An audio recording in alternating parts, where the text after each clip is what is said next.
Our guy was just a normal dude who had received his university acceptance letter, but before he could even celebrate, Truck-kun struck and gave him an instant death, ending his dream of having the sweetest girlfriend when he got to campus. When our guy finally opens his eyes, he has been reborn in a fantasy world as Ian Raven, but instead of being born into a noble family, he is born as the son of a lowly farmer. To make it worse for him, he was born with black hair, and his family is dirt poor. Some years later, his parents and 2 older brothers went out to hustle, leaving him and his junior sister to wander around in search of food.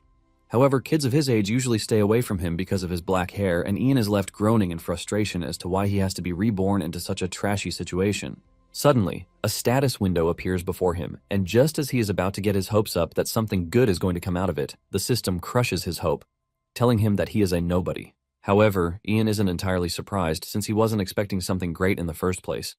He was born the son of a farmer and has no dream of being anything other than being a farmer. Nonetheless, he is confident that he could actually succeed in anything else as long as he studies.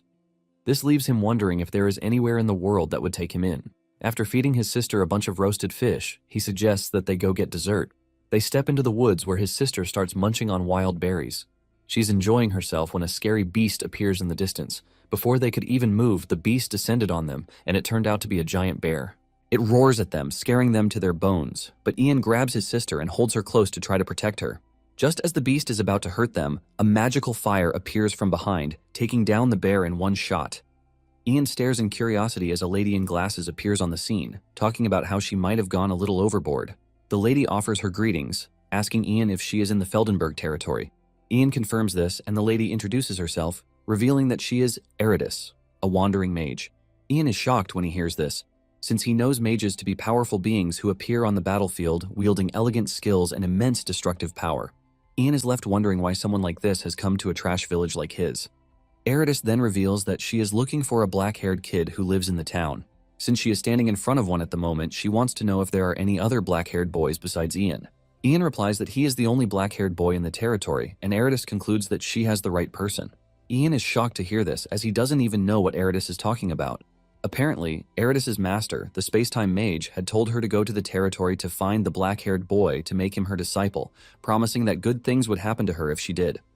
Since Eridus is standing in front of Ian at the moment, she is left wondering if all she has to do is take Ian in as her disciple.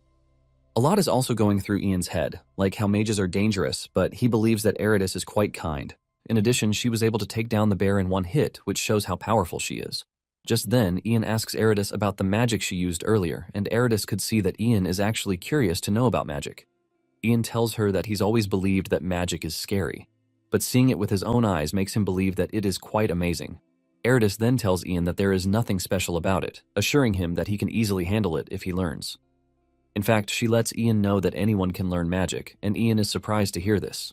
Ian is forced to ask if he can really learn to use magic, and Eridus says yes, saying that as long as he meets a good teacher, he can become a mage.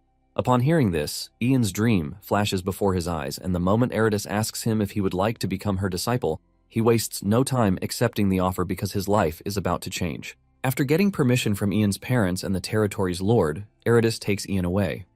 Eridus tells Ian that he has to work hard for the opportunity he's been given, and Ian assures her that he won't waste it. To start his journey, Eridus dumps a big book in front of him. This is the basics of magic, which is learned in the Meronius language, and he has to learn it. As he starts reading the book, the status window displays his progress on the Meronius language. He steadily learns what he has to about the books, and once he is done with a chapter, another one is given to him by Eridus. After so long, Ian finally perfects the Meronius language, and the system informs him that he is capable of using the Archmage's official magical language.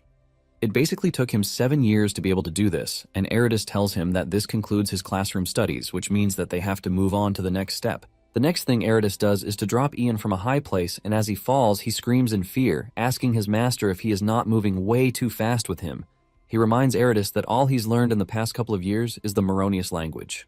Eridus then yells at the top of her voice, telling Ian to listen to the voice, but this is all confusing to Ian. He wonders what sort of voice he is supposed to listen to when he is falling from the sky, because all he can hear is the sound of the wind. Suddenly, a voice starts talking in his head, expressing its shock that a human is flying through the sky. Ian is shocked, but at the same time he figures out that this is the Meronius language. By listening to the voice and manipulating the wind around him, Ian acquires a new skill, which is wind magic. When he finally makes it to the ground after a near-death experience, his master makes fun of him while telling him about the mysteries of great nature. Eridus tells him that mages borrow the power of the great mysteries of nature by communicating with them, which is basically what magic is all about. Since he can now hear the voice of the wind, his master tells him that it is time for him to listen for the next mysterious voice. Ian assures her that he is ready for the experience, and Eridus tells him that his next challenge is the water. Ian is dumped into the water, and after almost drowning in the water, he is able to master water magic too. After this, Eridus tells him that what is left is ice magic, and Ian soon finds himself in an icy plain where he almost dies of cold. In no time, he learns this also, and Eridus commends him, telling him that his learning speed is quite incredible. However, Ian can't even answer since he is totally exhausted already. Without giving him time to rest, Eridus tells him that what he has to learn next is fire magic, and Ian almost pees his pants when he finds himself in front of a large fire. However, after a near-death experience, he also learns fire magic. With this, his master tells him that the last one he needs to learn is earth magic. Ian is sent into a cave, and as he navigates his way around, he hears a riddle in his head. Since he doesn't understand what was being said, he figures out that he lacks the aptitude for earth magic, and he has to gain more experience in other training. Just then, the status window appears in front of him, telling him that he has bonus skill points that he can use to increase his magic proficiency. Ian is surprised to find out that he can use the skill window, which basically makes him a cheat player in this world. Since this is the case, he decides to raise his earth magic since he doesn't even understand a word it's saying. The moment he does this, a bright light appears on the screen, and when everything settles down, he can finally hear the earth magic communicating with him. Ian is glad that he finally learned the earth magic, and he figures out that it is time to get out to tell his master that he's learned it. Just then, he uses his fire magic to light the torch in his hand to see his path. Suddenly, he hears a voice in his head telling him that he hates the light, and Ian is shocked. He asks if earth magic is the one talking to him, but the voice says no. The voice replies, telling him that it is the darkness. Moments later, Ian rushes out of the cave with excitement, telling his master that he succeeded. However, he didn't only learn earth magic, but also learned shadow magic from the darkness. Eridus is shocked when she hears this, as she can't believe that Ian just heard the voice of the frightened and shy darkness. Ian can see the shocking reaction on his master's face, and he asks her if she is fine. Eridus simply calls Ian's name, telling him that it is time to head down the mountain. Ian excitedly asks her where they are supposed to move to, but she replies that it is not what he thinks. Eridus tells him that what she means is that they have to part ways. She points in a certain direction, telling him that he has to go to Chronoleague to participate in the Space-Time Mage Conference. Eridus tells him that he will most likely meet the Space-Time Mage there if he is destined to master space-time magic. Ian is blown away when he hears this because he can't believe that he has to learn such incredible magic all of a sudden. Deep down, Eridus is willing to send him off because she knows that he has an innate affinity for the mysteries, and if her intuition is correct, Ian will surely be able to handle the power of time too. Once they are both ready to leave, Eridus tells Ian to meet her at Dronheim in 3 years. Ian then makes his way to the nearest town while thinking about the Space-Time Mage Conference. Even though his master dumped it on him all of a sudden, he doesn't mind since he is excited too. Just then, he hears a man putting out an announcement that he is willing to travel with anyone going north. Since the Space-Time Mage Conference is heading north and he is currently free, he figures out that he might try going there in the meantime. Later on, Ian and his fellow travelers heading north are seen camping for the night. The one leading the journey is Reek, who is the master of the Rabbitfoot Merchant Guild. Reek asks Ian if it is his first time heading north, and Ian says yes, revealing that he had some business that came up suddenly. When Reek hears this, he figures out that Ian doesn't know about the Dragon Mountains. Apparently in these mountains, drakes appear, and Reek asks Ian if he knows how to fight, or at least knows how to run. Ian replies that he is not really confident in either of the things he just said, while wondering why Reek is hugging him and getting all friendly out of nowhere. Reek is shocked when he hears this, and he tells Ian that he is pretty useless. He asks him what his profession is, and Ian nervously replies that he is a mage. Reek hears this and stands up in shock, asking Ian if he is serious about what he said. With Reek speaking loudly and expressing his shock, others get to hear this too. Even the mercenaries with them are left in shock. Ian notices the sudden change in everyone's expression, and he asks if there is a problem whatsoever. Reek tells him that it is nothing serious, but he starts offering to give Ian things. The mercenaries, on the other hand, start making fun of Ian for saying he is a mage. They don't want to believe this since he looks so scrawny, and they mock him, saying that if he claims that he is a mage, anyone can also say the same. Ian is wondering what is wrong with them when a blue-haired lady who is covering her head with a hood walks up to him. She tells Ian that if he is really a mage, he has to give the mercenaries a piece of his mind to shut them up. Ian asks her what she means by this, and she tells Ian that mercenaries like to look down on anyone, and it doesn't even matter if he is a mage or not. Basically, he has to show them his power to let them know that he is not gentle, so they can't look down on him. In fact, they will fear him and protect him if something happens. Ian figures out that she is actually right, but he doesn't know how he is supposed to do this. Basically, he has never gotten angry before, so he is confused in this situation. Just then, he spots one of the mercenaries spitting in his plate while using a leaf to rub it all over. Ian loses it, and just then, the ground starts to shake as if there were an earthquake. The dude is freaking out when Ian walks up to him, asking him why he is spitting on his plate. With sweat running down his face, he offers his apologies, bowing his head to Ian. He tells Ian that he only wanted to clean the plate, and Ian yells at him, saying he should have washed it with water instead. The dude nervously argues with him that water is dirty, and Ian asks him what he means by this. The dude replies that water has all sorts of things in it, like lime, mud, and parasites, so he can't wash a plate with water. He mentions that saliva is more hygienic than water, and the moment Ian hears this, he almost loses his mind. Ian cannot believe just how bad medieval hygiene standards are. Ian almost loses his cool as he uses his power to make the fire burn brighter. Ian finally speaks, telling the mercenaries to go draw some water at that instant. The dudes rush off to the stream to get water because they can see how pissed Ian is. Later that night, the mercenaries are seen searching through the woods. Apparently they are looking for the blue-haired lady, whom they call Kathy. Suddenly, they run into Kathy being kidnapped by some bandits, and before they can even react, they get shot with arrows.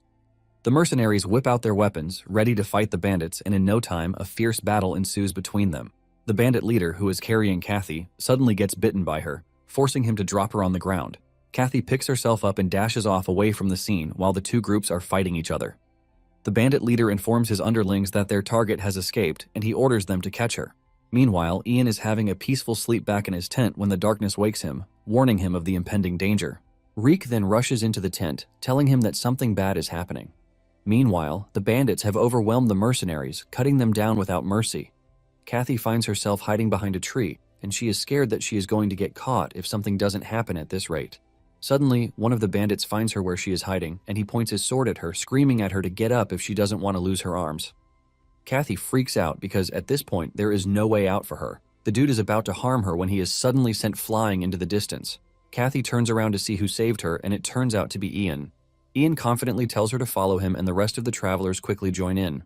Just then, Ian commands the darkness to come down, blinding the bandits. The bandits freak out, lighting their torches, but this is still not enough for them. Meanwhile, Ian can actually see in the dark because he is using the shadow arts. He is leading them away when a bandit suddenly spots them, using his torch. He is about to cut Reek when Ian commands the fire he is holding to burn him. The fire rises aggressively, burning him down without mercy. The others see this, and fear creeps into their bodies. Ian believes that this will scare them away, but it turns out to be the opposite. The moment the bandit leader figures out that they are being attacked by a mage, he orders his men to go after him. Suddenly, a drake appears out of nowhere and eats up one of the bandits. Everyone else is left in shock when they see this, and even Ian couldn't believe his eyes at the terrifying presence of the beast. The drake comes face to face with the bandit captain, and without giving it a second thought, the dude dashes off. Ian and the others are left trembling in fear because a dragon just appeared out of nowhere. Even Ian doesn't know what to do, and he believes that this is the end of the road for them. Suddenly, the system informs him that he has witnessed a primeval mystery and he has acquired a new skill, the summoning arts. This is an ability that allows him to communicate with and summon mysterious life forms. Ian is basically confused by this, since he doesn't even know what it does. He doesn't want to believe that the drake standing in front of him is the same as the mysteries he's met in the past. Since this is the case, he decides to communicate with the drake. He calls out the drake, but the drake doesn't react to this. In fact, the drake unleashes a terrifying roar that scares Ian and the travelers hiding behind him. However, Ian decides to stand strong, since he has never been betrayed by the mysteries before. He calls the drake's name again while trying to communicate with it, telling it that he is a friend. However, the drake still doesn't communicate back, even with all the hand gestures and all. The other travelers strongly believe in Ian, but deep down he is freaking out because he can't even hear what the drake is saying. Ian then decides to raise his skill by using up points. He figures out that he is just going to pour all of his points into the summoning arts, and the moment he does this, he is informed that the summoning arts ability has increased. Suddenly, he hears the drake's voice, and he immediately addresses the drake. The drake tells Ian to say whatever is on his mind and stop wasting time. With the drake yelling and all, Ian calmly tells the drake that he has no interest in fighting it. The drake laughs this off, telling Ian that it is not even possible for a mere human like himself to try to fight him. Ian confirms this, saying they are basically going to lose if they try to. The drake then asks Ian if what he is saying is that he wants it to save him. The drake mocks Ian and his companions, saying it is going to be nothing to kill the likes of him. Ian hears this and heaves a sigh of relief because this means that they are out of the bad waters. Suddenly, the drake tells him that there is a big issue, and this is the fact that he is currently in a bad mood. The drake roars at them again, scaring the travelers to their knees, and Ian panics, wondering what it is that he can do. Ian then figures out that he just has to push through. He then asks the drake what the issue is and why it is in a bad mood. The drake asks Ian why he is subject to telling him anything. Ian replies that he just wants to see if he can be of some assistance to him, but the drake yells at him, telling him that he is quite arrogant. It tells Ian that there is nothing a mere human can possibly do to help. Ian then decides to stop arguing and just show his power to the drake. He surrounds himself with wind power, and the drake is shocked to see this. Ian mentions that he is just a humble mage who is seeking the mysteries of the world, which is why he is hoping to offer his modest strength to help the drake. Now that he has gotten the beast's attention, Ian figures out that it is time for negotiations. Ian heaves a sigh of relief when he realizes that the drake's bloodlust has vanished, which means he has escaped an immediate danger. Ian decides that it is time to show the dragon what he is made of, to prevent the dragon from leading him around with some trash request. Just then, he remembers what his master told him, telling him that he cannot use magic without communicating with the mystic arts. This is basically why the kind of relationship he builds with the mysteries matters. Eridas lets him know that every mystery has a different personality, which is why, as a mage, it is important for him to understand and empathize with how the mystery feels. It then dawns on Ian that, as a mage, what is most important is the art of social maneuvering. He decides to try out his luck, and he calls out the all-purpose status window.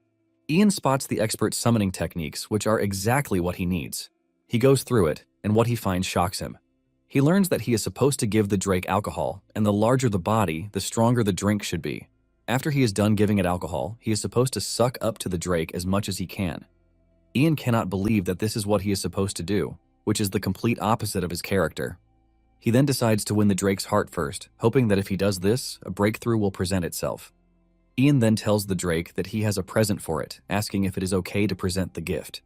The drake tells Ian to bring his so-called gift so it can see it. Ian then orders Reek, telling him to go to the wagon at that instant to bring the strongest liquor that they have. When the drinks are finally brought to the drake's presence, it is not entirely impressed, as it believes that it is a stingy gift. However, Ian tells the drake that in the human world, the smaller the quantity, the more expensive it is. Ian pours the liquor in a cup, telling the drake to have at it, but the beast is irritated by it, and it yells at Ian, asking him if he is plotting something sinister against it. However, Ian assures the drake that he is not, and then offers to drink some of the liquor to show it that it is safe. Ian gulps down the drink, and after he is done, he is able to use this to prove to the dragon that the drink is safe. However, he almost passes out because of how strong the drink is. The drake admits that it is safe to drink, but at the same time it is still not comfortable because of the pungent smell that it has. However, Ian urges the drake to give it a taste, assuring the drake that it is going to be satisfied. The drake finally takes a taste of the drink, and its face turns red in excitement. The drake tells Ian that the drink might not be delicious, but for some reason it is actually addictive. However, Ian uses this to his advantage, telling the drake that it should have more because it only gets better from here on. Just as predicted, the drake finds itself drowning in the alcohol the more it takes. In fact, the drake has drunk over 7 barrels, and he is still standing strong. Ian had plans to get the drake drunk and then escape while he was asleep, but he doesn't even think this option is no longer possible. Just then, the drake calls Ian's attention to the question he asked him earlier about why he was in a bad mood. Ian stares at the drake and is surprised that he is suddenly ready to talk to him. The drake then reveals that his nest is in a bad location and it is cramped compared to the others. Even with this, his girlfriend used to assure him that it was a relaxing place. Ian is shocked to hear this, as he can't believe that the drake actually has a girlfriend with an ugly face like that. The drake reveals that he didn't even know that others were already mocking his girlfriend behind his back, and because of this, he felt bad, which forced him to initiate a breakup. Suddenly, the drake lets out a loud roar in pain, which is enough to wake the other travelers from their sleep before knocking them out right back. Ian starts to pity him because his feelings for his lover are just the same as those of humans. Just then, it dawns on Ian that he can use this to his advantage. Ian then gets on his feet, telling the drake that he can use his magic to help him fix his nest. The drake is shocked to hear that Ian is willing to help him, but Ian lets him know that he would have to do something in return too. Later on, Reek snaps out of his coma when he hears Ian threatening to pull out his fingers. By the time they all wake up, they find themselves at the back of a carriage, being pulled by Ian. When they finally come to a stop, Kathy asks Ian if the drake returned to his nest, but he tells them the drake is waiting for them. Reek freaks out, asking if the drake is waiting around because he wants to eat them. However, Ian lets them know that the drake is waiting for him because he made a deal with him on the condition that he would help the travelers. Kathy is surprised to hear this, since she has no idea what sort of deal he is talking about. The others, on the other hand, are already celebrating that the mage sacrificed himself for them. Basically, Ian had told the Drake that he would release the travelers in exchange for fixing his nest. Before Ian knows it, Reek and the others dedicate a song to him. They sing wholeheartedly, talking about how Ian defeated the Drake. They basically turn Ian into a deity that they have to worship and protect. Ian is left wondering what the hell the group is talking about. Before Ian leaves, he tells them not to leave without him, but urges them to prepare to depart once he gets back. After his departure, the group comes together to take a head count, but without them knowing, Kathy vanishes. Soon afterward, Ian arrives at the Drake's nest, and even he is left in shock. The Drake can see the reaction on his face, and he yells at him, telling him that he can't back down, but Ian lets him know that he has no intention of backing out. Ian says he is basically just checking things out. Apparently, Ian is already exhausted from using Moronius language, and he figures out that he just has to fix the nest so he can go rest. Ian then calls on the Earth, telling it that he has a favor to ask, but the Earth yells at him, telling him that it is not in the mood. Ian cannot believe that the Earth is mad at him, and when the Drake asks Ian how his conversation with the Earth went, Ian reveals that the Earth refused to speak with him. However, he plans to ask the Earth again once her mood improves. When the Drake hears this, he basically gives up on trying to fix the nest, saying this only means that his ex is not his soulmate. The Drake then introduces himself, revealing that he is Longtail Drake, while asking Ian to be his friend. Ian agrees to this, and as they form a bond, the system informs Ian that he has acquired a skill to help him summon Longtail, since he is now his friend. Even though it is good news for Ian, he is not entirely happy, since he wasn't able to do anything for his friend. Just then, Longtail shows Ian his treasure room, which is filled with several valuable items, telling Ian to take as many as he likes, since they are friends now. Ian is blown away by the amount of treasures in the room, and he remembers that his master told him that dragons like to gather treasures, and since Longtail is a dragon's relative, it is not far-fetched that he would also have treasures of his own. Ian moves over to the jewels and wishes the Earth could see the jewels so she could listen to his request. Suddenly, an idea comes to his head, and he asks Longtail if it is fine for him to do a bit of scribbling on the ground. Ian then draws a magic circle on the ground, which his master once taught him. Apparently, his master had told him that if a mystery is sulking, all he has to do is offer a gift with a magic circle. Ian places a jewel in the middle of the circle and then calls the Earth again. The Earth responds again, but before she can start complaining, Ian tells her to make the walls smooth. Reacting to the jewel in the middle of the circle, the Earth agrees to do what he wants. Using the Earth magic, the whole nest is immediately transformed so much that even Longtail is blown away. In fact, he is so mesmerized by how neat everything came out to be that he wants to start crying. Longtail is left totally blown away, and he thanks Ian for the help. Longtail says that with this he can now take care of his soulmate, and even if they have children in the nest, they will be safe. Suddenly, Ian starts to feel lightheaded, and before he knows it, blood drips out of his nose. Longtail is still asking him what is going on when Ian crashes to the ground and passes out. Longtail grabs Ian, screaming at him to be fine since he doesn't know what to do. Longtail is wondering what to do when he hears Kathy's voice in the distance, calling Ian. Longtail immediately cuts her off, and he roars at Kathy aggressively, believing that she is coming to hurt Ian. However, Kathy urges Longtail to calm down, telling him that she is Ian's friend, so he should not eat her. Upon hearing this, Longtail calms down, and he gives Kathy the chance to check on Ian. Soon afterward, Ian starts coming back to life, and the first thing his mind goes to is his phone. He hasn't even properly woken up when he stretches his hand to his side to try to look for his phone. Unknown to him, he is resting on Kathy's lap, and he ends up touching her hands. He wonders why his phone is so soft the way it is, and without opening his eyes, he continues pressing Kathy's hand, believing that it is his phone. It isn't until Kathy's voice cuts through his ears that he realizes he is not back in his old world. He opens his eyes to find himself on Kathy's lap and quickly gets back on his feet. He is shocked when he sees Kathy in the nest, asking her what she is doing there. Since Kathy witnessed what just happened, she urges him to lie down a bit because it appears that his head is still scrambled. However, Ian refuses, and he gets on his feet, thinking about how he passed out because he pushed his summoning level too far while he was communicating with Longtail. Just then, it dawns on Ian that Kathy must have seen everything that happened, and he almost dies from embarrassment. Ian then asks Kathy where Longtail is, and Kathy reveals that he left suddenly. Ian wonders if he has gone to meet his girlfriend already. Ian apologizes for causing Kathy trouble, but she assures him that it is fine. It then dawns on Ian that Kathy must have been able to get past Longtail to get to him. Kathy reveals that she only told Longtail that she is his friend, and Longtail let her through. After they are done with the conversation about how she got there, Kathy tells Ian that there is something she needs to tell him. Kathy reveals that the attack that happened the night before was because of him. Ian is surprised to hear this and wonders if this is why Kathy was shaking so much the night before.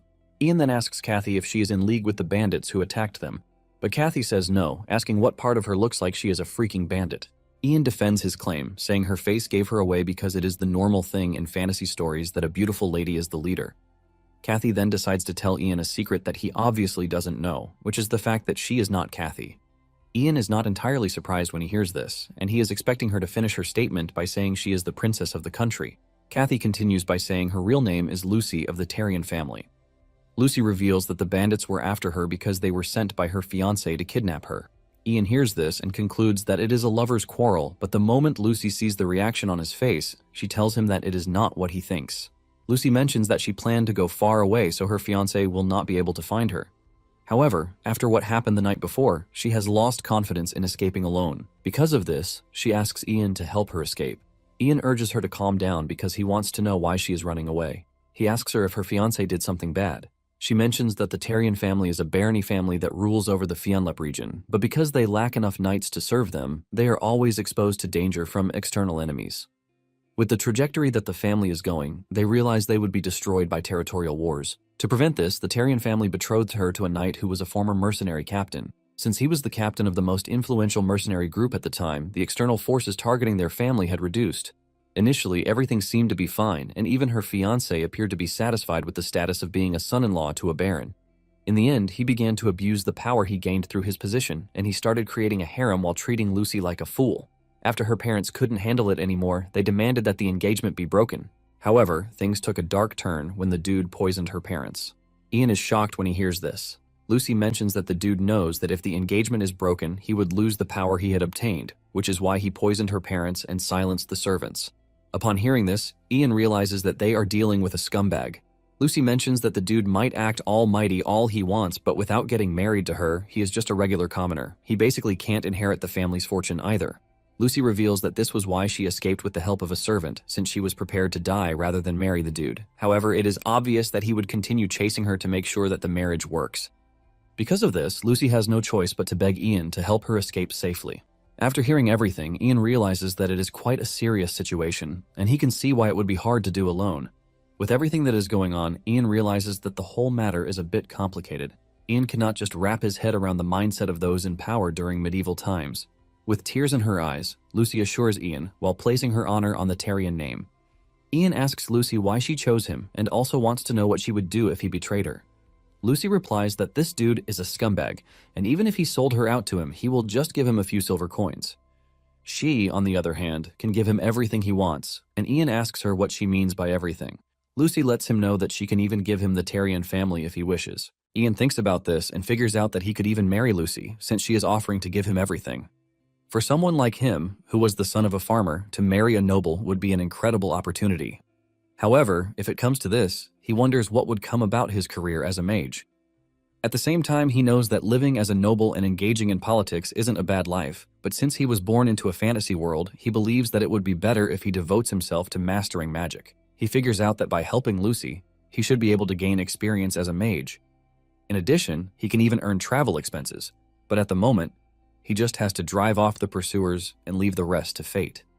Ian then speaks up, telling Lucy that it would be better for her to ask someone with a sword for help than him, since mages aren't warriors. Lucy is about to start another round of persuasion when Ian tells her that since she is willing to pay, he can help her escape. However, he lets her know that whatever happens afterward is on her. The moment Lucy hears this, she covers her face and starts crying, sending Ian into full panic mode. He tries to comfort her, asking her if he said something awful because he was only trying to help. However, Lucy clears the air, thanking him for everything. She places her head on his shoulder, shedding tears on his shoulder. After the two are done, they step outside, and Ian is surprised to see Longtail tanning in preparation to meet his girlfriend. Longtail is happy to see him, and he asks him about his condition. Ian assures Longtail that he is fine, and he reveals that it looks like about time they head down the mountain because everyone is waiting. Ian thanks Longtail for the gift, and Longtail assures him that it is nothing. He then tells Ian to get on his back so he can give him a ride. Ian climbs the dragon, thanking him for the assistance. Just then, Longtail yells at Lucy to climb on too, since she is Ian's girlfriend. Ian quickly clears the air, telling Longtail that he has it all mixed up. While the two are busy talking about this, Lucy stands there totally clueless, wondering what it is that they are talking about. Ian then stretches his hand toward her, telling her to get on. Once the two are seated, Longtail happily rides out, heading in the direction of the other travelers. Meanwhile, the other travelers are trying to convince Reek that they need to leave the area before more bandits show up on site. Reek watches as two of the merchants argue with each other about whether bandits have what it takes to stick around or just run off. However, when they ask Reek for his stance on the whole thing, he tells them that they have to wait for the mage. The one who is in support is glad to hear this, while the other one is totally pissed. Reek is waiting on Ian to return because he is pretty sure that he didn't die, since he doesn't look like a weak mage. This is their belief until 10 minutes later, when they were attacked by bandits. They get beaten up so badly that Reek regrets not running off when he had the chance. The leader of the bandits screams at them, telling them to stop crying while promising that he's going to make their deaths fast. Reek begs the leader, who has an eye patch, to hand over the girl. Reek asks him what he means by this, and the bandit leader explains that there is a girl with them who has blue hair, so they should not even try to play dumb with him. This is when it dawns on them that the bandits are after Lucy. Just when it is time for them to start looking for Lucy, it dawns on them that she is nowhere to be found. The bandit leader assumes that they are mocking him, and he grabs his sword, ready to cut them down, but suddenly, they spot Ian in the distance. The moment they see Ian coming their way, the group knows that they are saved already. The bandit leader doesn't know what is happening until he sees a drake charging towards them. Instead of being concerned with the imminent danger, his focus is on Lucy, who is riding on the drake's back. However, when his subordinates finally call his attention to the danger, he screams at them, telling them to run for it. After the bandits leave, Reek tells Lucy that she should be thankful that she is with the mage because the bandits would have hurt her. Lucy cannot believe that the man is pitying her when he is the one who looks like he was beaten with a brick. One of the merchants then asks the important question, asking his friends how the bandits know about Lucy. His colleague reasons with him, saying it is true because they started looking for Lucy the moment they arrived, which is quite awful for dudes who are from Heavenly God Church. The moment Ian hears the name, he realizes that it's been a while since he last heard about the church. Apparently, the religion of this world is the Heavenly God Church, and its doctrine forbids turning believers into slaves. However, human traffickers and slave traders threw away those commandments a long time ago. Ian is also surprised that even after seeing a mage and a drake, they still didn't give up on Lucy, which shows just how persistent they are. It then dawns on him that the situation is quite bad, and if it continues this way, they're going to catch up to her. Ian then asks Longtail if he can do a favor for him. Longtail assures him that he can, and Ian tells Longtail to drive away the bandits. In fact, if it is necessary, he lets Longtail know that he can kill them. Longtail gladly accepts the request, since it is coming from a friend. Without wasting time, Longtail goes after the bandits. Even though Ian doesn't want to actually kill the bandits, he has figured out that they are in a medieval fantasy world where killing and being killed are quite normal. He knows that he has to change if he wants to survive in this world too. Suddenly, his head starts getting fuzzy and he realizes that he must have used too much Maronius language again. He holds his head in pain, and Lucy grabs him, urging him to be careful because it appears that he is overstressing himself. However, Ian assures her that he is fine. While the two are busy talking about this, Reek spots them and immediately assumes that they are dating. Moments later, the group continues their journey and Ian rests in the back of the carriage to regain his strength. Surprisingly, he is getting a kill notification for every human that Longtail kills. Ian is amazed at how convenient the whole thing is, but is sad that he can't call Longtail out at the moment. Suddenly, Longtail contacts him, telling him that he has driven away the bandits, and Ian thanks him for helping him out. Longtail says he is happy as long as what he does makes his friends happy. Longtail then asks Ian if he is leaving already, and Ian says yes. Ian mentions that it is a shame, but it is goodbye for them. Basically, Longtail can't leave the mountain range, and Ian is disappointed that they might never meet again. Before they end their conversation, Longtail asks him if he is interested in the mystery of the Phoenix. Soon afterward, they arrive at Riverville, but Ian is totally distracted by what Longtail told him. Apparently, Longtail told him that there is an ice phoenix living in the northern mountains, so he urges Ian to go check it out. What Ian knows about the phoenix is that it is a bird that never disappears, even after death. Basically, it is not just the firebird as known in his other world. The phoenix is basically a bird that can change its form depending on its environment, whether it is ice, wind, rock, and the like. It is basically known as a monster with high environmental adaptability. This leaves Ian wondering if he can actually summon the phoenix. Since they have arrived at their destination, Reek walks over to Ian, telling him that they plan to go meet the Lord of the Territory, and he would like to know if he wants to come with them. Ian thinks about it for a minute and figures out that for Lucy to escape safely, it is better that she doesn't attract the attention of someone high-ranking, like the city lord. Reek urges Lucy to come with them, since she has nowhere to go, but Ian steps in, telling them that he and Lucy would rest at the inn before continuing their journey. The group is shocked when they hear this, and Lucy even plays along by placing her head on Ian's shoulder to get the group to believe the story. Reek laughs out loud because to him, it turns out that he is right about the two dating each other. With Reek and the others gone, Lucy asks Ian why he is using polite speech with commoners, and Ian replies that he is a commoner since he is a farmer's son. Lucy then reminds him that he is now a mage, and Ian replies that he is choosing this path since his master did the same. He is basically looking to emulate his master, who is friendly and polite. Ian asks Lucy what her next plan is, and she reveals that she is looking to meet Count Katina, who is her uncle from her mother's side. Lucy is pretty sure that her uncle would help her once she explains her situation to him. Ian points out that it must have been that her mother and the Count are close, and Lucy says it can be compared to that.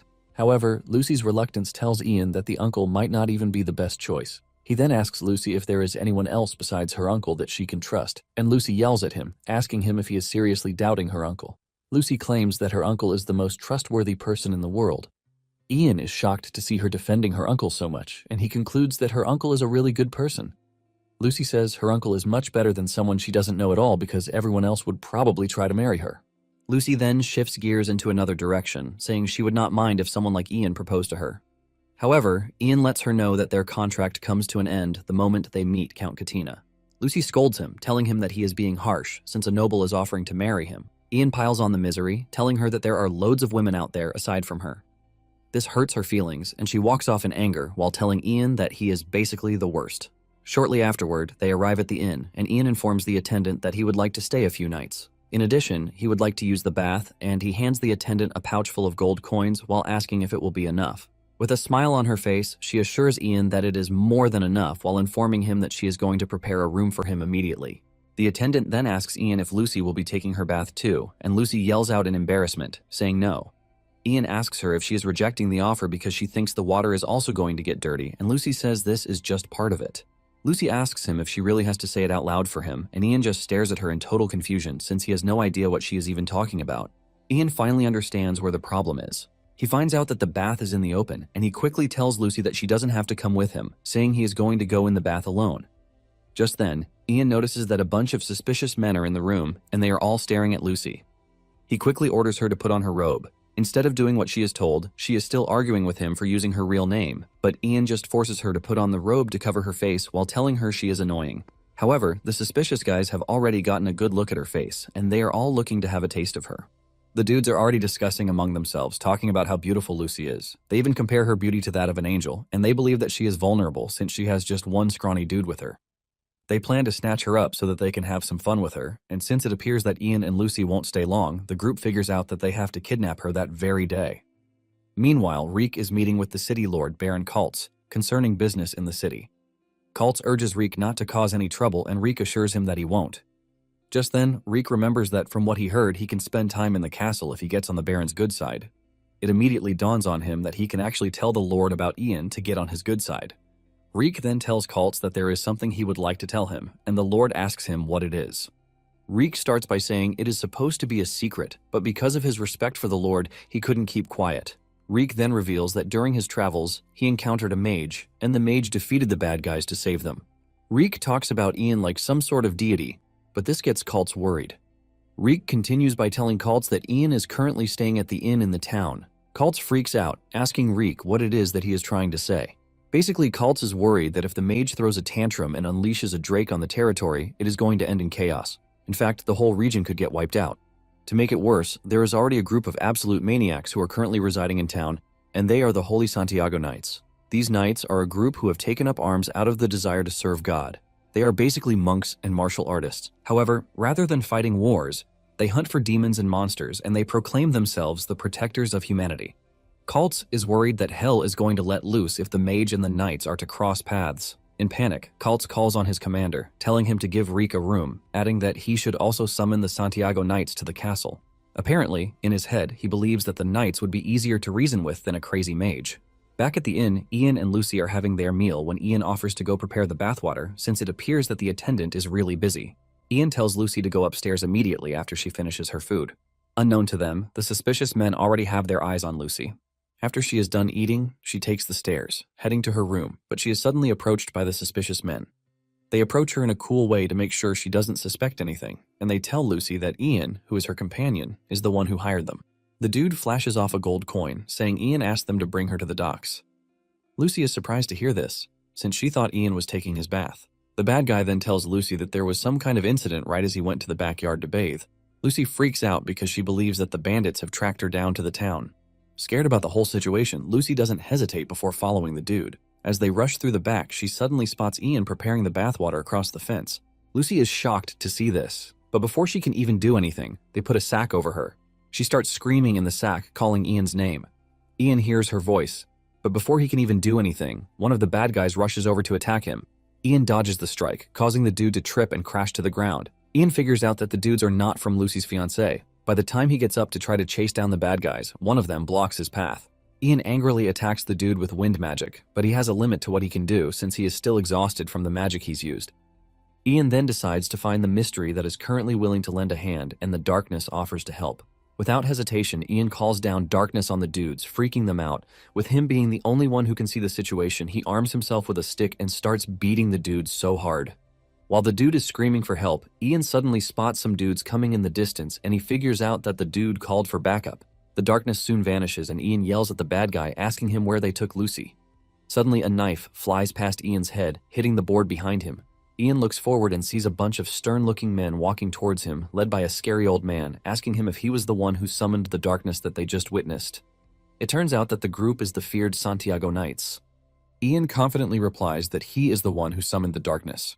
Even though Ian looks bold, he can sense an immense bloodthirst from the old man. The bad guy immediately uses this to his advantage, begging the Knights to save him from Ian. He claims that Ian was trying to kill him for no reason, and hearing this only makes Ian angrier. The old man then says everything makes perfect sense now that he knows that he is a mage. Ian asks him what he means by this, and the old man replies that this is how mages like to do their things. The old man claims that mages are beings who do whatever they please. Ian loses it when he hears this because he doesn't want to believe that the dude has such a trash image in his head about mages. Ian yells at the old man, telling him to stop saying trash.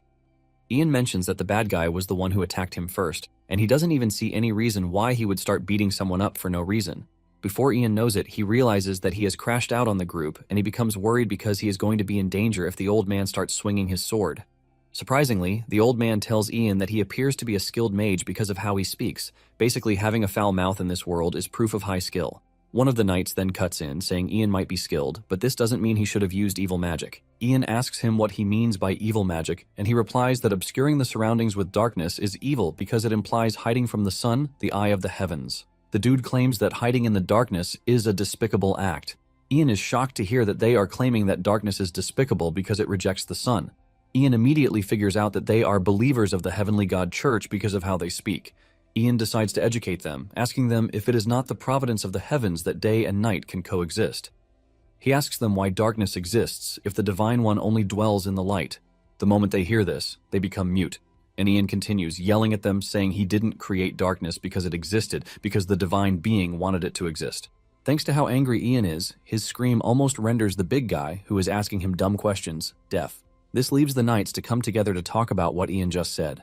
After so much deliberation, they finally agree with Ian, saying that without God's permission, no one could possibly cast darkness under the sun. Once they have all seen reason in what he said, Ian asks the knights if he can leave because his sister was kidnapped. It immediately dawns on the old man that the bad guy Ian was beating up is an accomplice to the kidnappers, and Ian confirms this. The dude realizes that he is done for, and he tries to change the narrative, but the old man orders that they take him away. The old man tells the big guy, Dietrich, to stay behind to keep an eye on the bad guy. The old man then tells Ian that they are going to lend him a hand to retrieve his sister as an apology. Shortly afterward, they arrive at the docks to find the kidnappers just leaving on a boat. The knights are pissed when they see this, and the old man orders his men to bring forward their boat so that they can chase down the kidnappers. Upon hearing their slogan, Ian finally figures out that they are knights, and he urges them not to use the boat. He lets them know that he is just going to pull the boat closer, so they should just throw a hook into the boat when he does. The old man is surprised when he hears this because he believes that Ian is just a user of shadow magic and never expected him to be able to use water magic. Ian reveals that he has completed the beginner level in several different schools of magic, and the old man is surprised to hear this since the mages he's found on the battlefield could only use one type of magic. In addition, he doesn't expect Ian to be able to cast spells, since he claims that he has only mastered the beginner level. Ian then gets into action, and he calls on the river to heed his command. The river follows his word, and a huge typhoon hits the water, shocking the knights because Ian is displaying a magic that even surpasses the water magic used on the battlefield. Before the kidnappers know what is happening, the water's current turns the other direction and starts leading them back to the docks. In the end, the kidnappers are captured, and Lucy is saved. Lucy rushes into Ian's arms while screaming out his name with tears in her eyes. Ian doesn't know how he's going to react to this until the old man scolds him, reminding him that his sister is currently crying in his arms. Ian then pets Lucy, saying he understands that she must have been through some rough times. Even while comforting her, all he can think about is how he's going to go back to the inn to take a bath. Little does he know that having a peaceful bath in this world is not as easy as he thinks. Later on, Ian is having his bath, and unknown to him, the Lord's eldest son, Bernard, is rushing in his direction with his knight, Hansen. It turns out that he has seen the smoke from the bath, and it has gotten his attention. Ian is surrounded by the Santiago Knights when Bernard rushes into the yard, asking Ian what he is doing. Ian casually answers the dude that he is obviously taking a bath. Bernard almost loses his mind when he hears this because even the imperial people rarely bathe except on special occasions. He believes that he deserves to receive a report as the eldest son of the town. While Bernard is raging, the old man Ruda comes in to try to calm the situation. However, Bernard tells him to screw off because he was asking Ian a question, not him.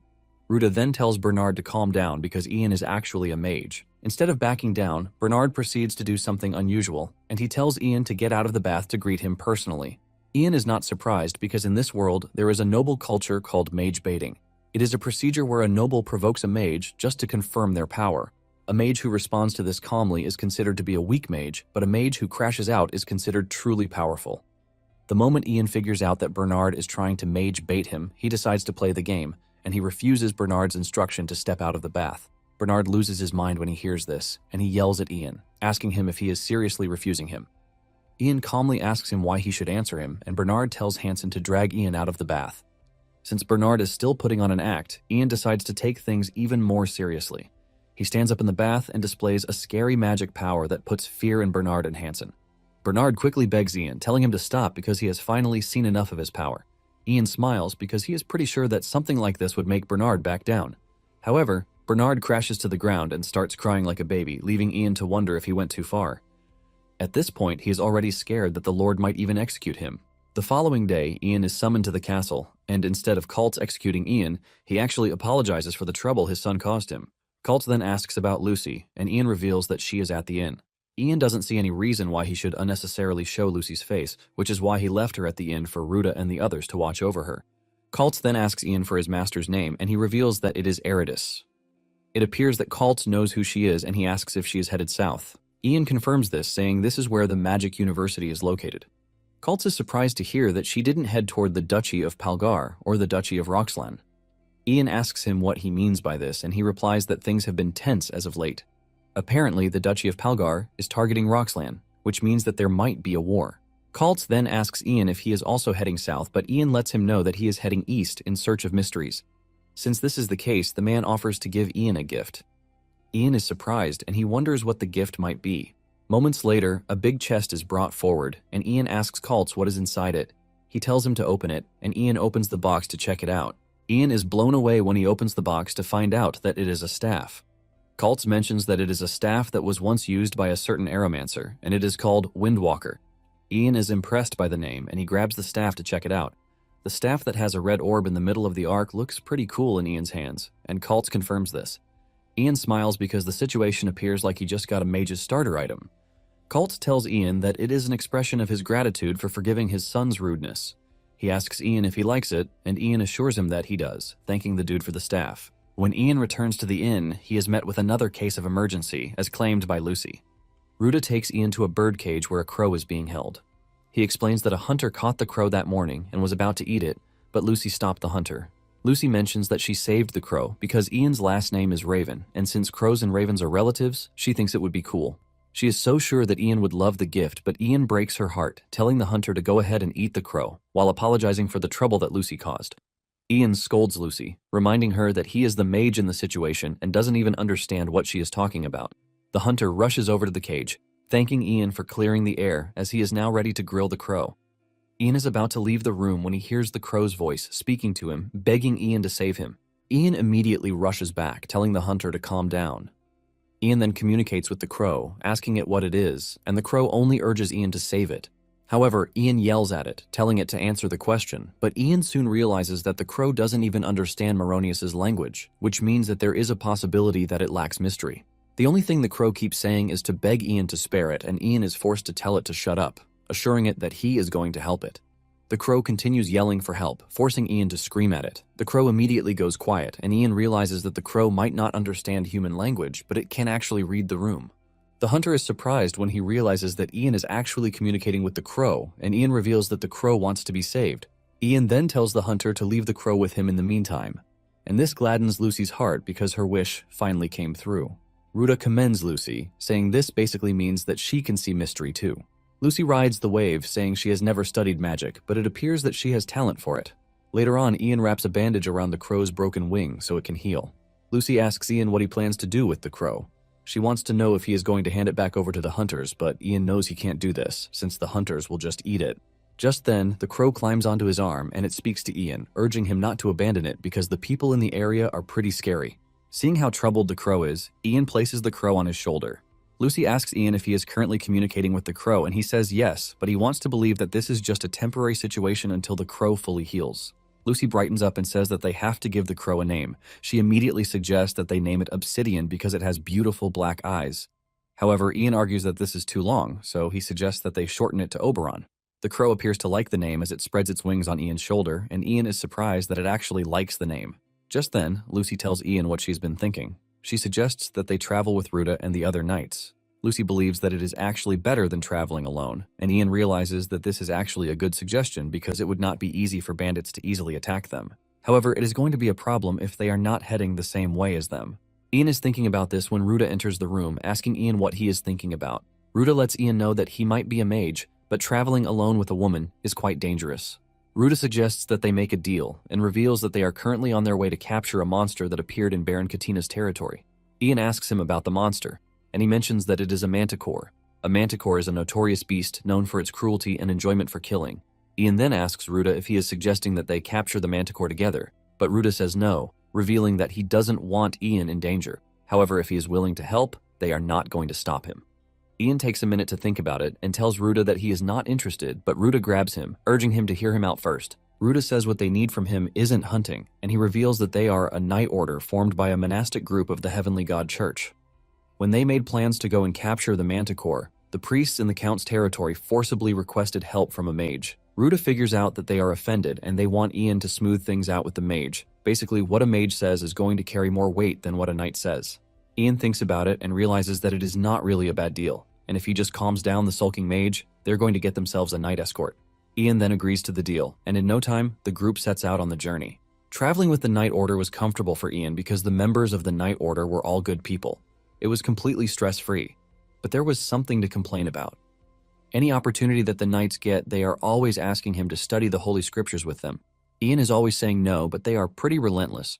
Ruta then tells Ian that if he could hear the voice of God, he might actually become a cleric of the Order. A cleric is basically a church mage who uses divine mystery. Ian is interested in this because if he can get an opportunity to talk to God, he could ask why he was reincarnated and about the status window. Because of this, he finally decides to join in learning the scripture, and the knights are glad that he has finally changed his mind. Ian is invested in the scriptures when he suddenly hears a voice that isn't human in his head, and all indications point to divinity. Ian yells at the voice, asking him if he is God, and the voice taunts him, saying he might be on the right path. Ian then starts asking questions like, why did God reincarnate him into that world, or why there is even a status window? Ian screams at the top of his voice, but he gets ignored. Ian almost loses his mind when he realizes that he has just been aired, but he continues screaming, demanding that God return to him. The knights are forced to restrain him to try to get him to calm down. After this incident, Ian sits down with the Bible to study as if his life depends on it so he can have another chat with God. Even the knights who introduced him to the scriptures are left wondering if they had done the wrong thing at this point. In the end, Ian acquires a new skill, which is holy magic. This allows him to converse with the ruler of that world, which is basically the god of that world. However, Ian soon regrets his devotion because he starts getting notifications on the screen, urging him to study the Bible better. He is informed that the more he studies, the happier God will be. The prefixes of the divine being are so long that it is obvious that the system is even glazing the divine being. Ian wonders if he was dropped into this world by the divine being just to be giggled at. Ian almost cries when he realizes that he has to raise his magic level to hold a conversation with God directly. Ian then concludes that he would have to find more mysteries to gather points so he can upgrade his holy magic. Some days later, they run into bandits, but before Ian can even do anything, the Knight Order takes down the bandits. They cut them down mercilessly while making sure that Ian is safe. Ruta walks up to Lucy, asking if she is fine, and she assures him that she is good. She asks Ruta if he is also good, and he mentions that no matter how old he gets, he can't be defeated by bandits. Ian then says he heard that the old man used to be a mercenary, and Ruta replies that he might not boast about it, but he made a name for himself in his youth. This is basically why he uses the alias Elder, because there are many who judge him by his name and try to attack him. Ian is surprised to hear this because this means that he is so famous that anyone would basically recognize his name. After wiping out the bandits, the Night Order celebrates their win, and moments later, they arrive at where the road splits. The east leads to the Count's castle, while the west leads to the forest where the Manticore appeared. Ruta says the forest where the mage lives is to the west, and he urges Ian to come along fast. However, Ian urges him to calm down. He turns to Lucy, telling her that they should go meet the mage first, and afterward they would head to Katina's place. However, Lucy refuses, telling him that she will continue on her own. Ian asks her if she will be fine by herself, and Lucy replies that she is not a kid, so she is definitely going to be fine. She tells Ian that she knows her way to her uncle's place, so she is definitely going to be fine. With a bright smile, she runs off, but Ian is left wondering if Lucy's going to be fine. He figures out that he has to wrap up the mission quickly to go after Lucy. Ruta is surprised that Lucy is leaving by herself, and he asks Ian about it. Ian replies that he is going to be joining her shortly, and he asks Ruta if they are going to be meeting the mage anytime soon. Ruta says yes, but grabs Ian, asking him if he is mentally prepared. Ian asks him what he means by this, and Ruta tells him that mages are temperamental. Since they are in a bad mood because of the church, there is no telling what they might do, and Ian asks him why he has to clean up the church's mess. Ruta then replies that they have to, since they are getting paid by the church, and Ian finally understands why everyone is wearing such nice armor. Ruta teases Ian, saying he's pretty sure that the mage is going to forgive them because Ian has a beautiful face. Ian is a bit nervous since this will be his first time meeting a mage other than himself, leaving him to wonder if it will be fine. Meanwhile, the mage, Mani Campbell, who is a batonomancer, is already waiting for them with his crooked stew. As Ruta and his men approach Mani's house, Ruta explains his power to Ian. Ruta tells Ian that Mani can manipulate vegetation, and he can also concoct terrifyingly potent drugs from plant toxins. However, they need Mani, since he has cooked up a powerful poison to hunt the Manticore. The moment they arrive at the entrance of the house, they are hit with a stinking smell that almost causes them to choke. Just then, Mani steps out to welcome the group, saying he has been waiting for them. He leads them into the house, and he serves them the horrible-smelling chicken stew that he has prepared for them. The knights almost vomit as they stare at the stew inside the plate in their hands. Ruta berates Mani, telling him that he doesn't even have to prove his power in such a horrible way. Mani argues that all he did was serve his guests a rare dish he made from crops he grew with great care. Mani tells them that they are free to leave if they are not his guests, but Ruta and the knights know that they have no choice. Seeing how the knights are almost choking on the smell of the dish alone, Mani wonders if he went too far. Surprisingly, one person among them all is munching on the food as if nothing is wrong, and this is none other than Ian. Even Mani cannot believe his eyes because Ian is basically tearing into a soup that is packed with garlic. Mani is forced to walk over to Ian to ask him if he is fine, and Ian simply replies that the dish is delicious. Mani almost passes out in shock when he hears this because he didn't prepare the dish to be delicious. Ian confirms this, saying the garlic even makes it even better, and right in front of everyone, he consumes a whole bulb of garlic. Mani is forced to grab Ian, telling him to stop whatever it is that he is doing. Mani mentions that he has been an herbalist for 40 years, but this is the first time he has seen someone as ridiculous as Ian. Mani then asks him for his name, and Ian replies that it is Ian Eridus Raven. The moment Mani hears his name, he realizes that Ian is Eridus's apprentice. Mani immediately apologizes for being mischievous, and as an apology, he enters the kitchen to cook up a more presentable dish. The dish looks so tasty, and while the knights are dying over this, Ian is mourning the horrible chicken stew dish that was taken away from him. While they are eating, Mani asks them if it is true that they are hunting a manticore, and Ruta confirms this. Mani lets him know that it is not going to be easy because Count Katina himself arranged for monster hunters to capture the manticore, but they were all wiped out. Ruta assures Mani that he is prepared for situations like this, and Mani asks him if he has ever caught a manticore. Ruta replies that only a few times, and this was when he was younger. Mani then turns to Ian, asking him if he has ever done this. Ian is confused by this, and Mani tells him that he must be a full-fledged mage if he was trained by Eridus. Mani suggests that he lend his wisdom to the knights about what a mage is supposed to do. Basically, a moment comes for every mage when they must interact with people, regardless of their own will.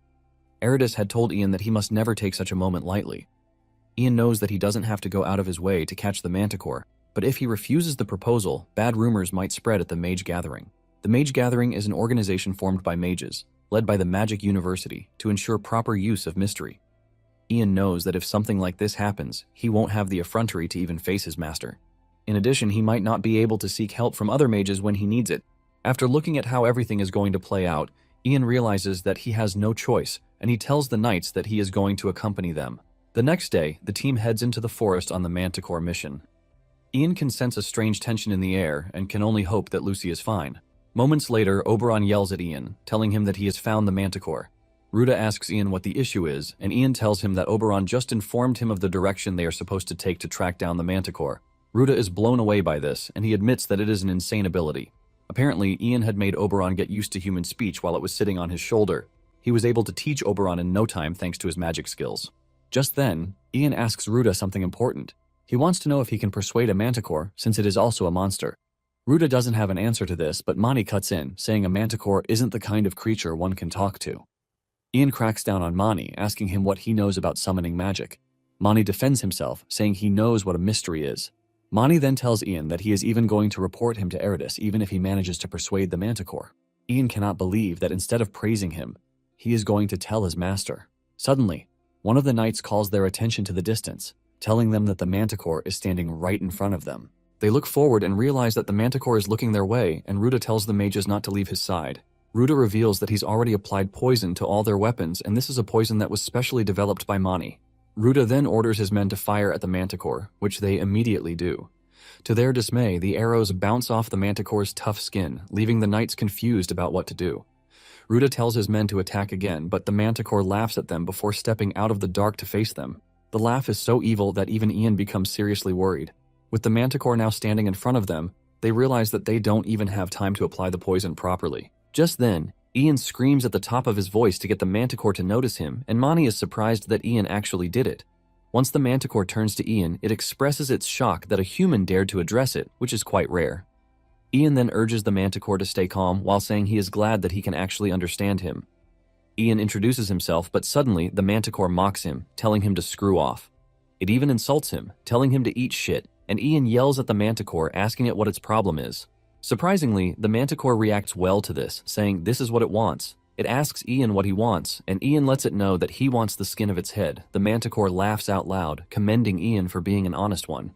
Just then, the Manticore asks Ian to join forces with it to tear down the humans. The Manticore shows how rotten it is as it talks about how enjoyable human meat is. In fact, it tells Ian that he is going to get plenty of golden women, and after Ian is done with the women, it is going to kill them. After hearing all the sickening things that the Manticore has to say, Ian throws up right in its presence while flipping it off and calling it a piece of shit. Since Ian is not going to accept its proposal, the Manticore leaps over him, telling him that it is going to wipe out everyone. As the Manticore approaches the knights, Mani activates his magic to unleash giant roots to take over where the Manticore is standing. Ruta yells at Mani, asking him what he's done. Mani replies that he just ate the Manticore, but Ruta scolds him, telling him that there are knights close to the beast. Mani argues with Ruta, telling him to handle things the way he wants then. Ian and Ruta rush over to the other side and find the knights wounded. However, the worst has happened. Ian watches in horror as he sees Dietrich lying on the ground, fatally injured. Dietrich apologizes to Ruta for allowing the Manticore to escape, but Ruta comforts him, telling him that it is not his fault. Ian stands there in horror, and for the first time he realizes that death is real in this world. However, he never thought he would get to mourn Dietrich of all people, and it dawns on him that everything he saw in stories has become a stark reality. Ian rushes over to grab Dietrich's hands, and he reminds him that he once told him that prayer and faith would make the heavens open. With tears of death in his eyes, Dietrich confirms this, and Ian suggests that they pray together. Ian starts praying, and he tells the ruler in heaven that Dietrich is their biggest fan. He asks if they are not going to do anything because Dietrich is about to die, and just then, Ian hears the voice of the heavens, telling him that if it is what he wants, they can give it a try. The knights are left in awe as Ian's hands start to glow, which is a sign of immense holy power. Suddenly, Dietrich finds himself in heaven with the goddess in front of him. Dietrich is left in shock, and the goddess welcomes him, telling him that she is happy to see him. Dietrich trembles in shock, and he bows his head to the goddess with the realization that he is in heaven. The goddess then tells him that there is something he must do. Dietrich asks what it is, and the goddess tells him that he must spread her will even further while helping the weak and bringing them happiness. Finally, the goddess tells Dietrich that he must help her apostle, Ian. After telling him her wish, she sends him off, and Ian opens his eyes and sees Ruta and the others. They are left in shock as Dietrich comes back to life, and Ian stands tall with pride, asking Dietrich how it feels to be back from the dead. Suddenly, Dietrich grabs Ian like a deity, praising him for standing as a medium between him and the goddess to save him. Ian cannot deny this, but knows he was only able to use holy magic because the goddess of the Heavenly God Church lent him her holy power. Ian then asks Dietrich how he knows this because it was the goddess who told him that he had to save him since he still has a lot to do. Dietrich is shocked because this is the same thing that the goddess told him. Dietrich immediately bows to Ian, addressing him as the apostle sent by the goddess. The other knights can't believe their eyes, and they assume that Dietrich is already losing his mind because there is no way Ian is an apostle. Moments later, Mani expresses his surprise that everyone almost died, but they appear to be full of energy. Ruta then suggests that they continue their hunt for the manticore, and the men agree to this in full capacity. Ian tells Ruta that he is going to send Oberon ahead to scout for them. Ian is determined to catch the manticore and defeat it because of what it did. Meanwhile, the manticore has made its way into town, and it's causing havoc. An old man and his son are seen trying to escape, but the old man slips from his son's hands. He falls to the ground, but before his son can turn around to get him out of there, the manticore has closed in on them. Instead of running off, the son grabs a fork and holds it toward the manticore, telling it to leave his father alone. Just then, the manticore shocks the dude by interacting with him in human language. The manticore then gives the dude an offer, telling him to kill his father while promising to spare his life and the rest of the townspeople. However, the dude yells at it, telling it that there is no way he is going to agree to this. Since it has come to this, the manticore says it has no choice but to kill the dude and everyone else on the scene. Father and son grab each other as they wait for their death. But suddenly, an arrow comes in from the distance, piercing the manticore's eye. The manticore screams in pain, and when it looks up, it sees Ruta and the knights charging at it. Ruta orders his knights to go after the manticore with full strength, and a fierce battle ensues as they try to cut down the stubborn beast. The manticore is not threatened by their presence, as it calls the humans insects. Suddenly, the manticore hears Ian's voice in the distance, calling it the B-word while scolding it for acting all desperate. The manticore yells at Ian, telling him to shut his mouth, but Ian teases it, saying it is all bark and no bite. This triggers the manticore, and it starts rushing toward Ian's position, but the moment it gets into range, Mani comes in. He activates his magic, bringing forth flowers to grab the manticore by the leg, restraining its movements. Ruta then orders his men to do their thing, and they all pour flammable liquid on the manticore from all directions. The manticore still believes that there is nothing that will harm it, but it realizes how screwed it is when Ian activates his fire magic. This burns the manticore so much that it only leaves flame dust. After defeating the beast, the townspeople come together to thank the knights for saving them, and Ruta replies that they only did what was right. Seeing that Ian is standing behind and no one is addressing him, the crow teases him, asking if he is seriously getting left behind, but Ian tells Oberon to shut its mouth. Ian figures out that the people are scared because they just witnessed him turn the manticore into a fireball. Suddenly, the father and son who were saved appear behind Ian, thanking him for saving them, and Ian nervously acknowledges their thanks. Deep down, Ian didn't even do it for appreciation, but he still doesn't mind. Ruta then walks up to him, commending him for being impressive because they were only able to capture the manticore thanks to him. Ian doesn't want to take the thanks as he reveals that he only did as Mani told him. However, Ruta urges him to raise his head high because it is rare to see someone with such incredible skill have such a humble personality. Ruta believes that someone like Ian might later become a great figure who puts the nobles to shame. Just then, a bunch of knights show up, asking Ruta and Ian if they were the ones who defeated the manticore. Ruta confirms this and asks them who they are. The knights apologize for the late introduction and reveal that they are knights belonging to the castle. Ian is surprised to hear this, and the knights suggest that they come with them to the castle because Count Katina has requested to see them. When they finally arrive at the castle, Katina welcomes them with the best meal while commending them for being able to stand against the terrifying monster. Katina teases Ruta, saying it would have been nice if the castle had knights like him. Katina also tells Mani that he should rest assured that no one would lay a hand on the forest where he lives. Katina then turns to Ian, saying he's heard stories about him from his niece. Ian is totally carried away by the delicious food he is eating that he didn't even know that Katina was calling for him until Oberon calls his attention to this. Ian finally turns to the Count, apologizing for his attitude, revealing that the food was so delicious that he couldn't hear him speak. Katina tells Ian that he heard about how he took care of his niece, and he has decided to give him a golden magic scroll. Apparently, the moment the scroll is torn in half, it unleashes its effect. Ian is blown away by the scroll as he can feel the high quality of every single sentence in the scroll. Katina asks Ian if he likes it because he intentionally prepared it for him. Ian assures him that he likes it, while thanking him for the precious gift. Katina assures him that the scroll is nothing compared to the fact that he brought Lucy back. Just then, Katina snaps his fingers and Lucy makes her way into the room wearing a beautiful dress, but a hat that looks like a traffic cone. Ian cannot believe his eyes, and he starts wondering where the lady got such an ugly hat from. Lucy smiles at Ian, asking him if he's been fine because it's been a while. Ian assures her that he's good, and Ruta cuts in, saying he finally understands that the two are not siblings, but lovers. Ian tries to clear the air, saying it is not what Ruta thinks, and Katina tells Ian that he has a proposal for him. Ian asks him what it is, and Katina urges Ian to lend him his strength so that they can fight together to avenge what happened to Lucy. Ian finally understands why Katina gave him the golden scroll. Nonetheless, Ian doesn't think it is a big deal since he doesn't have to risk his life fighting on the battlefield.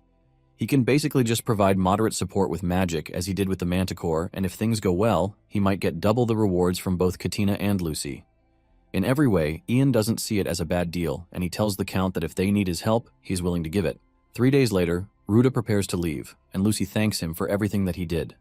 Surprisingly, the number of knights in Ruta's team has gone down because Katina pulled some of them away with money. Ruta turns to Ian thanking him for everything, and Ian says the same too. Ruta tells Ian that when he has the time, he should visit Trifar Island, promising that he is going to introduce him to some mysteries that he might be interested in. Ian is surprised, since this is the first time he has heard of such an island. Ruta mentions that it is an island floating in the Coral Sea. Ruta tells him that if he says he's come to see Salvador, everyone will surely welcome him. Ian immediately asks him if this is his real name, and Ruta says it is finally time to tell him. Ruta mentions that his actual name is Salvador, of the Orcus family. Lucy hears this, and she is stunned because she knows something important that Ian doesn't. She asks Salvador if he is the same person from the White Wolves family, and Salvador commends her for remembering his old name. Ian asks Lucy what the White Wolves mean, and Lucy is shocked that Ian doesn't know. Apparently, the White Wolf mercenary group was a group that flourished as mercenaries directly under the former emperor, and its leader at the time was granted the prestigious title of Swordmaster. Lucy then explains that the person standing in front of them at that moment is a freaking swordmaster. Instead of freaking out or jumping around about this, Ian just stands there with zero interest. Even Lucy scolds him, telling him to give off a bit of reaction since he is standing in front of a legend, but Ian couldn't care less, and Salvador isn't even surprised since he knows the type of person Ian is. Once everything is cleared up, Salvador tells him that it is time for him to leave, and Mani tells Ian to give his greeting to Eritis. Dietrich holds Ian tight as he doesn't want to leave, but Ian lets him know that this is not goodbye. Ian and Salvador shake hands as they say goodbye to each other, and Ian assures him that he is going to come to Trifar Island once things settle down. After this, Katina gathers his army in preparation to go after the bandit Graham, who murdered his sister. Deep down, Katina doesn't think the whole situation is bad, because by using Lucy as a shield to secure her lands and having her marry one of his vassals, Katina aims to take full control of the Terrian territory. As he stands in front of his men, Katina motivates them, telling them of how he plans to pass judgment on Grime, the usurper. His men roar his name in agreement, and with this, it is evident that Katina has the support of his men. Later on at the military camp, the soldiers notice that Ian is boiling the spoon, and they assume that he is making spoon soup. Ian cannot believe just how dull these people are because he is basically sterilizing the spoon. Lucy asks him what sterilizing means, and he replies that it is some kind of mystery, since Lucy wouldn't even get it if he took his time to explain it. Before he knows it, the other soldiers show up asking him to boil meat with the spoon, but Ian yells at them, telling them that he is not making soup. Soon afterward, Lucy tells Ian that she has been thinking about the reward that she promised him, and Ian has even forgotten about it all. Lucy mentions that she was thinking of giving him gold, but from the look of things, he already has more than enough. This is why she thought of something else to make him happy, and what she came up with is the magic sword, Anorishil. She reveals that the sword was a gift to the first Baron Tarian from the fairies. She reveals that the tale goes that the Baron fell in love with a fairy, and taking up the sword, he became the savior of the fairy realm. Lucy is narrating the tale with great excitement, but Ian is not really impressed. Ian asks Lucy why her family couldn't use the sword to attain greater heights rather than remain a barony. Lucy then reveals that this was 400 years ago, and it appears that Anorishil is buried in the first Baron's grave. Ian is shocked to hear this, and Lucy continues by saying they would have to dig up the Baron's grave to get it. Ian cannot believe that Lucy plans to dig up something that the Baron sealed just to give it to someone else. Ian is blown away by the lack of morals, and when he finally speaks up, he tells Lucy that it appears that the sword is pretty valuable, so it would be better if she uses it for her family. In fact, he says it would be better if they just continue to use it to boast forever. Lucy cuts in by saying she might not have gained anything back yet, but she has gained the right to fight, and for this, she is grateful. This is basically why she is willing to give Ian the valuable sword as a token of her gratitude. Lucy stands up in anger, calling Ian an idiot for not being able to read the room, and she rushes off. Ian is left wondering if he took things too far, and just then Katina shows up, telling Ian that he has a favor to ask him. Later on, some mercenaries are seen extorting a villager for his things, and suddenly they spot Oberon on a tree branch. This immediately tells them that Ian is in the area, and before they know it, Oberon announces Ian's arrival. They are still freaking out about a talking crow when Ian appears on the scene with a look of disgust on his face. It turns out that Ian is there because of the favor that Katina asked of him. Apparently, Katina told Ian that he wants him to stop the misdeeds of the mercenaries in the town. Ian had suggested that he use the knights instead, since they would do a better job, but Katina let him know that this is not possible, since the knights are the mercenaries' comrades. They often cover up their crimes and even look the other way, and this is done to maintain the morale of the mercenaries. Katina says he might have tolerated their looting for a while, but they are currently in his niece's territory. Katina tells Ian that if he gives the mercenaries a warning, they should start watching their behavior. To follow up on the request is why Ian tracked down the mercenaries to scold them. Just at the mere sight of him, the mercenaries are already shaking. He threatens to finish them off as punishment, but the mercenaries beg him, telling him that it won't happen again. After this, the mercenaries became such good guys that they were even scared of coming outside, since they believed that Ian would kill them if he saw them. Katina and Lucy were overjoyed when they heard the news, but suddenly, another thing happened. Katina learns from his knight that to the usurpers, their army is no longer a threat. Ian is surprised to hear this because they have the larger force, and the knight replies that this is because their army is completely harmless. He explains that if the army had looted the territory, the people of the territory would have made a fuss for Graham to stop the invasion. However, thanks to their peaceful march, Graham has bought time to gather his forces. In addition, since their army cannot move as they wish, morale has dropped significantly. Ian realizes that it has truly become a complicated situation, and the knight asks Katina if he is going to permit looting now. Katina turns to Ian, asking if there is no way forward to this, and he replies that there might be a way. Katina and Lucy immediately start begging Ian to tell them the way forward. Later on, Ian is seen at a farmer's house. After being disturbed by the crow's noise, the farmer steps out, and Ian asks him if he is the owner of the wheat field. The farmer arrogantly asks Ian who he is, and the mercenaries standing behind Ian introduce him to the man. The man immediately falls to his knees, begging Ian to forgive him because he didn't know that he was standing in front of such a famous person. Ian then tells the farmer that the wheat in the field is already bad, and the farmer asks him what he means by this. Ian immediately puts on an act, revealing that evil has eaten deep into the land. He says the soul of the first baron of the land whose land has been unjustly taken is furious. With fear creeping through the farmer's body, he asks Ian what he should do about this. Ian continues with the act and then tells the farmer that Lucy must inherit the throne of her ancestors for the anger of the gods to subside. After delivering this fake message that he made look so real, Ian runs off to another farm to do the same. With this, everyone starts believing that the territory will perish because of Graham. Before Ian knows it, the rumor starts spreading everywhere and the people start to show their distrust toward Graham. They all come together to ask for Lucy's ascension to escape the calamity. Thanks to this rumor, the Count's army was able to raise its morale and they headed toward Graham's location. Sometime later, some mercenaries show up to voice their displeasure to Katina, telling him that they have no wish to stand on an honorable battlefield. Katina asks them what they mean by this, and they tell him that Ian is spreading rumors that the town is cursed. They fear that Ian is inviting a curse upon them, and if they stand around a mage like Ian, their honor will be trashed. Ian defends himself, saying a curse is nothing more than a lie, and he can't believe that they are taking the rumors he spreads seriously. The knights argue that they can't believe anything a mage says because he is definitely planning to deceive them. Ian realizes that the knights are basically forcing everything. At the same time, he knows that this is a big problem since the knights are considered the stars of war. He can see the reaction on Katina's face, too. It is evident that without knights, a war cannot be properly fought. In the end, Katina will have no choice but to listen to the knights, and Ian already knows that there is no need for him to be there. Ian then speaks up, telling Katina that he doesn't have to worry about him, and if his presence is causing trouble, he will simply leave. As he steps out of the tent, he leaves a warning, telling the Count not to even think of asking for his help in the future, regardless of what happens.